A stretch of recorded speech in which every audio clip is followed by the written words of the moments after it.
है वायुमंडल। वायुमंडल में जो भी डिस्टरबेंस होता है, उससे जो भी जनधन की हानि होती है, उसे हम बोलते हैं वायुमंडलीय आपदा। ये तूफान और सूखा आदि रूपों के रूप में घटित होती है।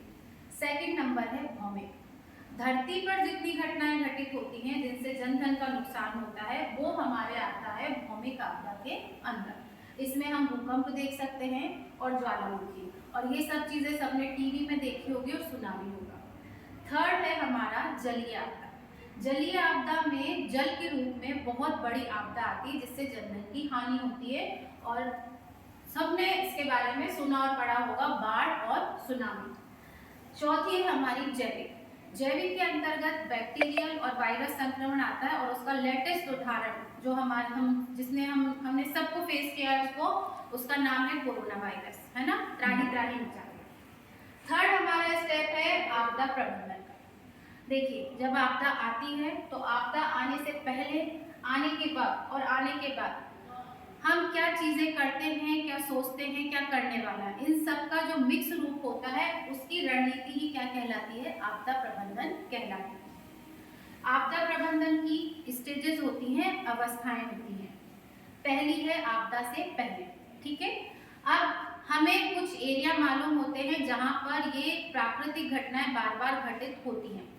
उसमें हम क्या करते हैं, उस एरिया में हम डाटा इकट्ठा करते हैं कि वो आपदा साल भर में कितनी बार आ रही है, कौन से समय आ रही है। दूसरा आता है मैप बनाना।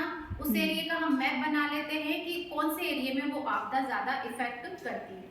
तीसरा है लोगों को जानकारी देना कि इस एरिया में इस टाइम में या इस महीने ये आपदा घटित हो सकती है, उसके बारे में लोगों को पहले से अवेयर करना।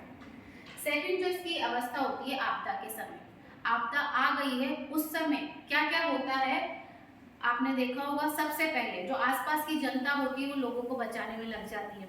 सेकंड, आपने देखा होगा कि सेना के लोगों को बुलाया जाता है और उनको बचाव कार्य में लगाया जाता है।